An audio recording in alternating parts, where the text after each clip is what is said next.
Hi guys, welcome back to my channel. आज मैं आपके लिए लेके आई हूँ दुख का अधिकार के पाठ्य पुस्तक के प्रश्न अभ्यास। तो पिछले वीडियो में मैंने दुख का अधिकार कंप्लीट कर दिया था, तो आज बारी है उसके पाठ्य पुस्तक के प्रश्न अभ्यास की। तो आइए देखते हैं। प्रश्न 1, किसी व्यक्ति के पोशाक को देखकर हमें क्या पता चलता है? किसी व्यक्ति की पोशाक देखकर हमें उसका दर्जा तथा उसके अधिकारों का ज्ञान होता है। अगर आप एक व्यक्ति को ढंग के कपड़ों में देख लें तो आपको लगेगा कि वो उसके घर परिवार की स्थिति अच्छी है, लेकिन अगर आप एक भिखारी को देखेंगे तो आप उसके फटे कपड़े देखकर ऐसे ही कह देंगे कि वो एक भिखारी है। तो पोशाक बहुत मायने रखता है किसी के बारे में जानने के लिए कि वो कैसा इंसान है और किस स्थिति से आता है। प्रश्न 2, खरबूजे बेचने वाली स्त्री से कोई खरबूजे क्यों खरीद नहीं रहा था? खरबूजे बेचने वाली अपने पुत्र की मौत का एक दिन बीते बिना खरबूजे बेचने आई थी। सूतक वाले घर के खरबूजे खाने से लोगों का अपना धर्म भ्रष्ट होने का भय सता रहा था, इसीलिए उससे कोई खरबूजे नहीं खरीद रहा था। तो जो खरबूजे बेचने वाली थी, हमने पढ़ा था कि उसका पुत्र मर चुका था, और हमें तो पता ही होता है कि मरने के बाद वो जो एक पालन होता है 14 दिन या 15 दिनों का, वो बहुत मायने रखता है सभी के लिए। सभी मानते हैं कि वो आत्मा की शांति के लिए किया जाता है। तो बिना सूतक को गुज़रे एक दिन भी वो खरबूजे बेचने वाली बाज़ार में खरबूजे लेकर बेचने आ गई थी, क्योंकि उसे सिर्फ अपनी पोता पोतियों और बहू की चिंता थी जो घर में भूख से बिलख रहे थे, क्योंकि उनके पिता तो मर चुके थे। अब उन्हें देखने वाला सिर्फ ये खरबूजे बेचने वाली औरत ही थी जो उनकी दादी थी। और जिस घर में सूतक होता है, लोग उस घर का पानी तक नहीं पीते हैं, इसीलिए उस खरबूजे बेचने वाली औरत से कोई खरबूजे नहीं खरीद रहा था, क्योंकि उन्हें अपने धर्म भ्रष्ट हो जाने का भय सता रहा था।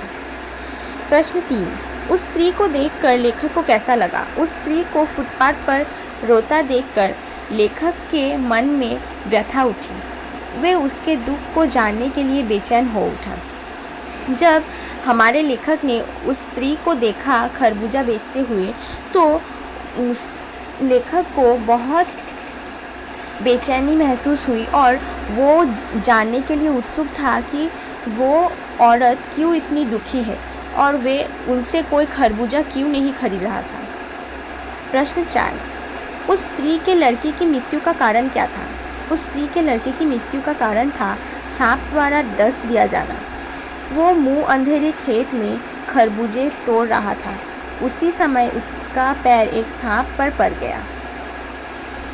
तो उस बूढ़ी औरत की बेटे की मृत्यु का कारण था सांप।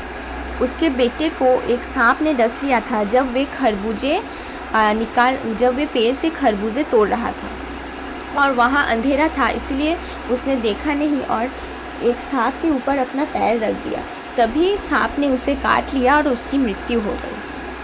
प्रश्न 5, बुढ़िया को कोई भी क्यों उधार नहीं देता?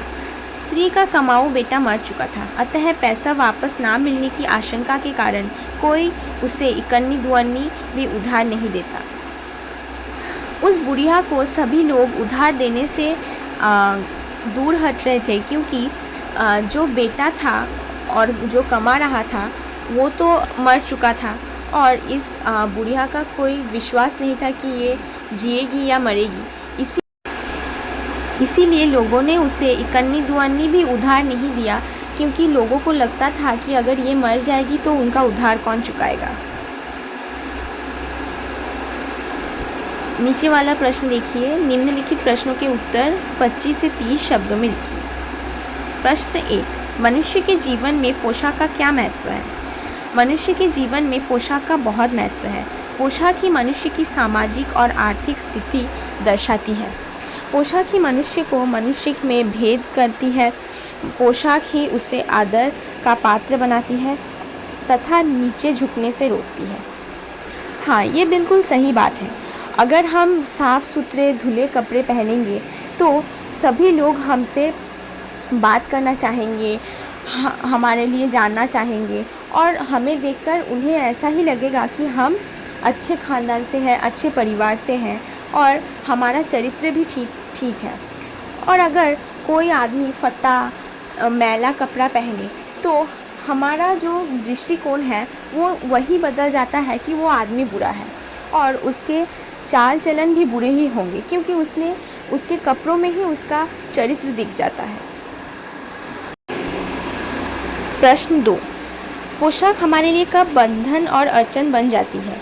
जब हम अपने से कम हैसियत रखने वाले मनुष्य के साथ बात करते हैं तो हमारी पोशाक हमें ऐसा नहीं करने देती।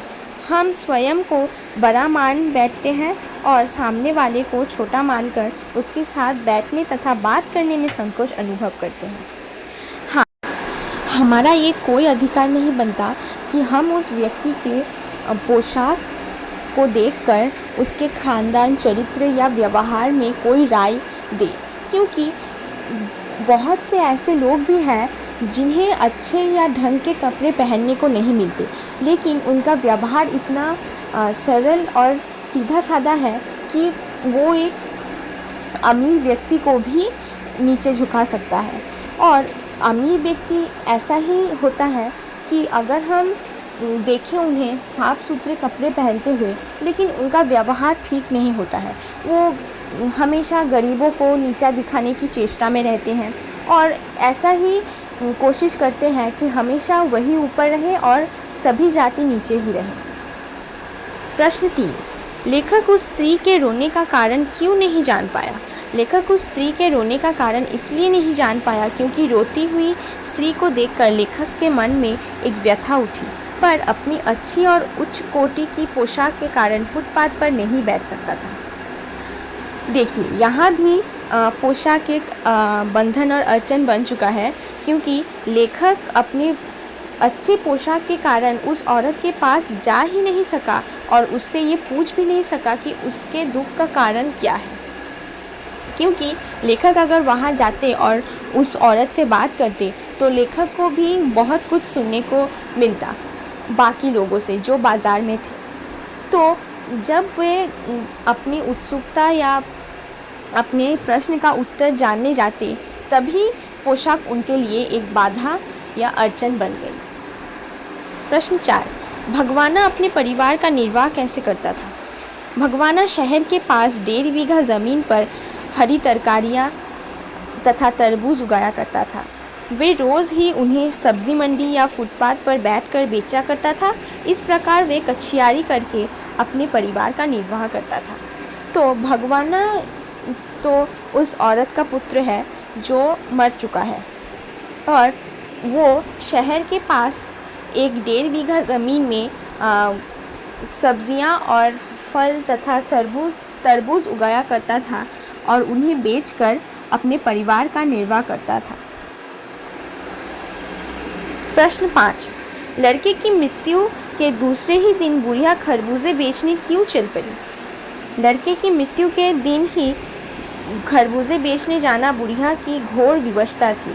सांप के हंसे लड़के की झाड़ फेंक कराने, नाग देवता की पूजा और मृत्यु के बाद अंत्येष्टि करने में हुए खर्च के कारण उसके घर में अनाज का दाना भी नहीं बचा था।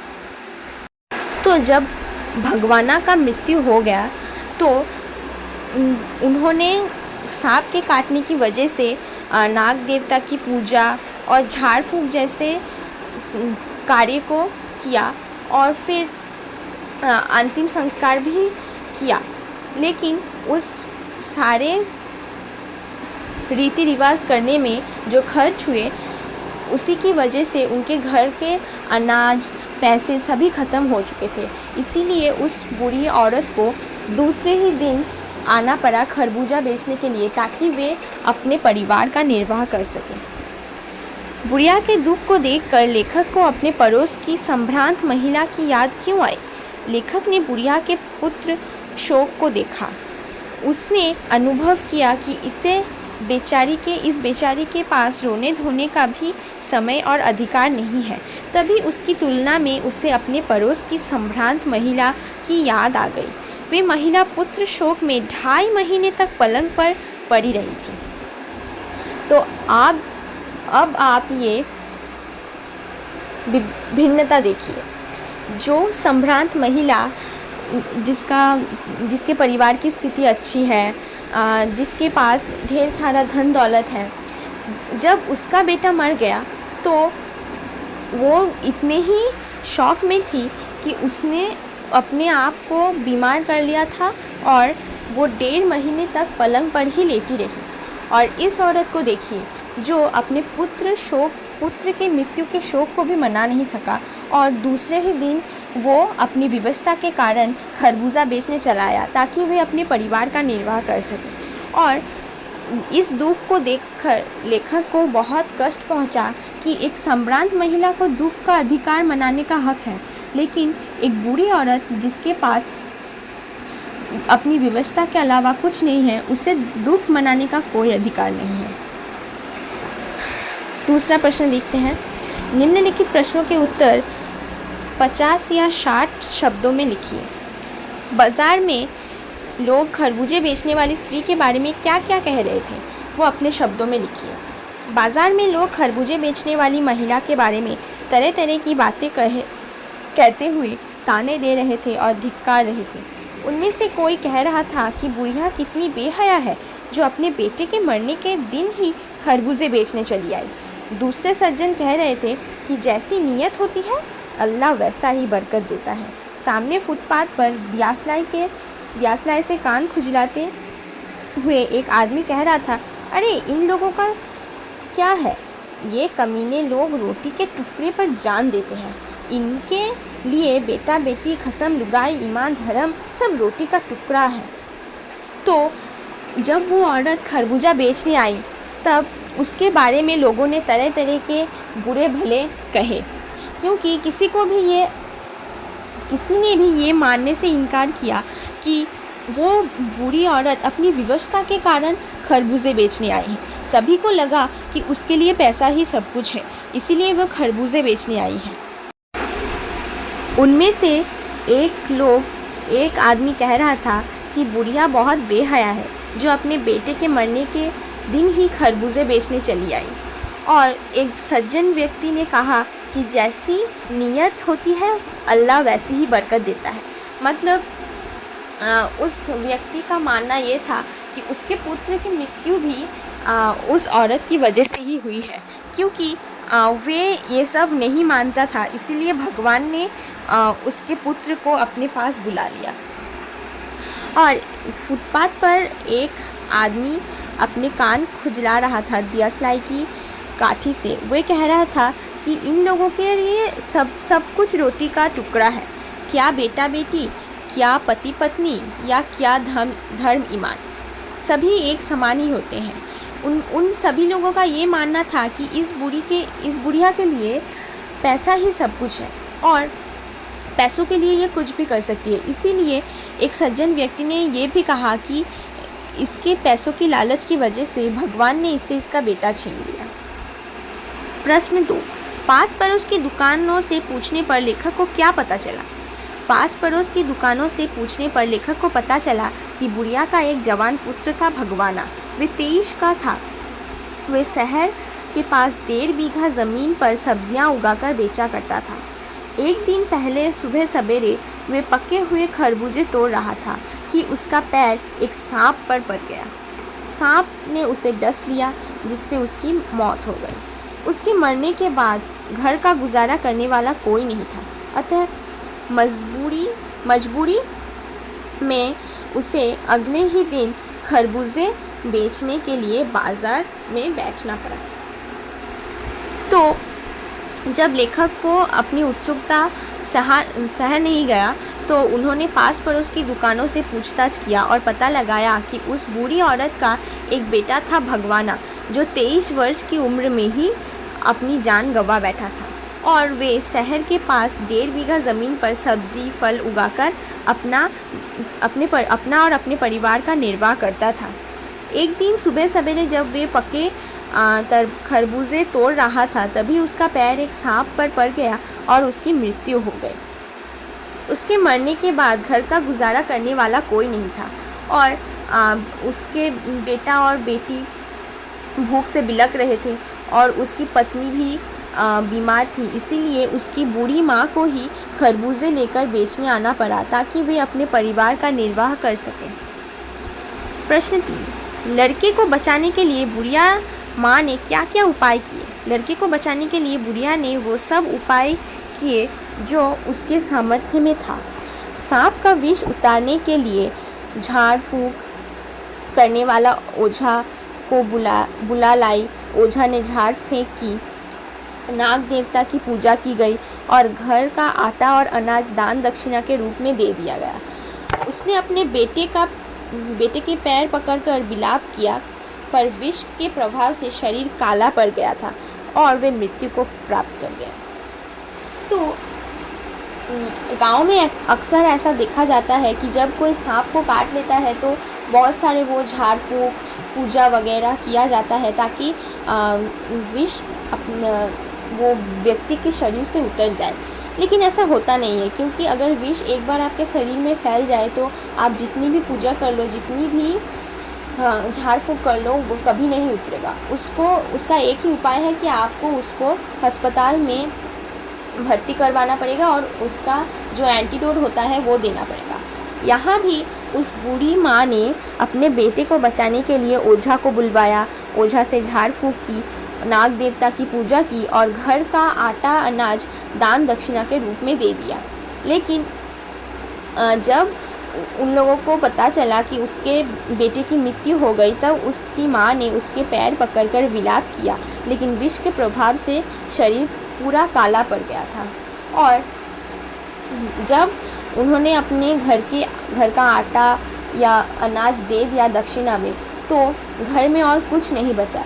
इसीलिए उस बूढ़ी औरत को बाज़ार में खरबूजे बेचने जाना पड़ा था। प्रश्न 4, लेखक ने बुढ़िया के दुख का अंदाज़ा कैसे लगाया? लेखक ने बुढ़िया के दुख का अंदाज़ा लगाने के लिए अपने पड़ोस में रहने वाली एक संभ्रांत महिला को याद किया। उस महिला का पुत्र पिछले वर्ष चल बसा था। तब वह महिला 2.5 मास तक पलंग पर पड़ी रही। उसे अपने पुत्र की याद में मूर्छा आ जाती थी। वे हर 15 मिनट बाद मूर्छित हो जाती थी।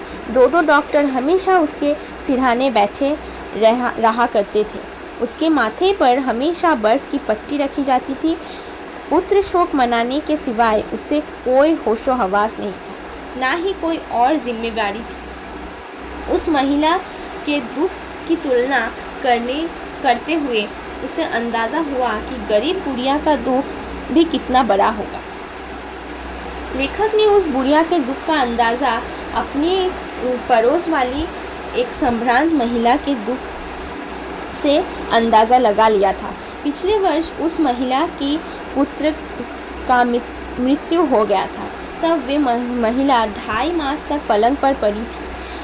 वे अपने पुत्र की याद में हमेशा मूर्छा जाती थी। हर 15 मिनट पर वे मूर्छित हो जाती थी। 2 डॉक्टर हमेशा उसको ठीक करने में लगे रहते थे। उसके माथे पर बर्फ़ की पट्टी रखी जाती थी और पुत्र शोक मनाने के सिवा उसे और किसी चीज़ का भी होश हवास नहीं था और कोई जिम्मेदारी भी नहीं थी। उस महिला के दुख की तुलना करते हुए लेखक ने अंदाज़ा लगाया कि इस गरीब महिला के दुख उस संभ्रांत महिला से कहीं ज़्यादा है, क्योंकि इस गरीब महिला को ना तो अपने पुत्र के मृत्यु का शोक मनाने का समय मिला और ना ही वे अपने पोता पोती और बहू को ऐसे भूख से बिलखते देख सकती थी। इसीलिए वे अपना दुख और अपना सब कुछ भूलकर सिर्फ अपना परिवार के निर्वाह करने के लिए खरबूजे बेचने आ गई थी। प्रश्न 5, इस पाठ के शीर्षक दुख का अधिकार कहाँ तक सार्थक है, स्पष्ट कीजिए। दुख का अधिकार कहानी को पढ़कर ऐसा लगता है कि संभ्रांत व्यक्तियों का दुख ज़्यादा भारी होता है। उन्हें दुख व्यक्त करने का अधिकार है। उनके दुख को देखकर आसपास के लोग भी दुखी ही नहीं होते हैं, बल्कि उनके प्रति सहानुभूति दर्शाते हैं। ठीक उसी प्रकार के दुख से जब कोई गरीब दुखी होता है तो लोग उसका उपहास ही नहीं उड़ाते, बल्कि उससे घृणा भी प्रकट करते हैं। वे तरह तरह की बातें बनाकर उस पर कटाक्ष करते हैं, मानो गरीब को दुख मनाने का कोई अधिकार ही नहीं है। इस बात की पूरी कहानी इस दुख के आसपास घूमती है, अतः ये शीर्षक पूर्णतः सार्थक है। हाँ, दुख का अधिकार शीर्षक इस कहानी के लिए पूरी तरह से सार्थक है, क्योंकि इस कहानी में यही दर्शाया गया है कि संभ्रांत व्यक्तियों को दुख व्यक्त करने का ज़्यादा अधिकार है गरीब व्यक्तियों से। उनका दुख जितना भारी होता है, आस पड़ोस के लोग उतना ही सहानुभूति से उस दुख को देखते हैं और अपना ही मानते हैं। इसीलिए वे उस व्यक्ति को सांत्वना देते हैं और उनके दुख में दुखी होते हैं। लेकिन वहीं अगर कोई गरीब व्यक्ति दुखी होता है तो उसके दुख का उपहास किया जाता है और कहा जाता है कि उसी की वजह से ये सब हुआ है, जैसे कि उस सज्जन व्यक्ति ने कहा था कहानी में। और उस गरीब के दुखों को देखकर लोग घृणा भी करते हैं, क्योंकि उन्हें लगता है कि दुख करने का अधिकार सिर्फ समाज के एक स्तर को ही है। ये सही नहीं है, क्योंकि दुख मनाने का अधिकार सभी को होना चाहिए, चाहे वो गरीब हो या संभ्रांत हो। और दुख मनाने का अधिकार सभी को जन्म से ही प्राप्त होता है। किसी के डर से या किसी के भय से उसे नकारना नहीं चाहिए, क्योंकि हमें भी सभी को दुख करने का अधिकार है, सभी को अपने दुख व्यक्त करने का अधिकार है। और इसके बारे में किसी ने अगर राय भी दिया तो हमें उसकी बात सुनना नहीं चाहिए, क्योंकि हमें हर व्यक्ति के दुख को सम्मान देना चाहिए, उनकी सहायता करनी चाहिए, ताकि वे अपना दुख बांट सके और अपने आप को हल्का महसूस कर सके। इस कहानी में भी अगर उस बूढ़ी औरत के दुख को सभी ने समान तरीके से बांट लिया होता तो उस बूढ़ी औरत को सहायता मिल जाती और उसका दुख हल्का हो जाता। लेकिन सभी ने उसके दुख पर कटाक्ष किया और उसे बुरा भला कहा, जो कि बहुत गलत है। तो इसी के साथ ये चैप्टर भी ख़त्म होता है और मुझे लगता है कि आपको पूरे क्वेश्चन आंसर्स समझ आए होंगे। और मैंने तो पहले ही इसके पाठ की व्याख्या और शब्दार्थ दे दिया था। तो अगर आपको ये वीडियो पसंद आया तो लाइक कीजिए, शेयर कीजिए और सब्सक्राइब करना मत भूलिए। धन्यवाद।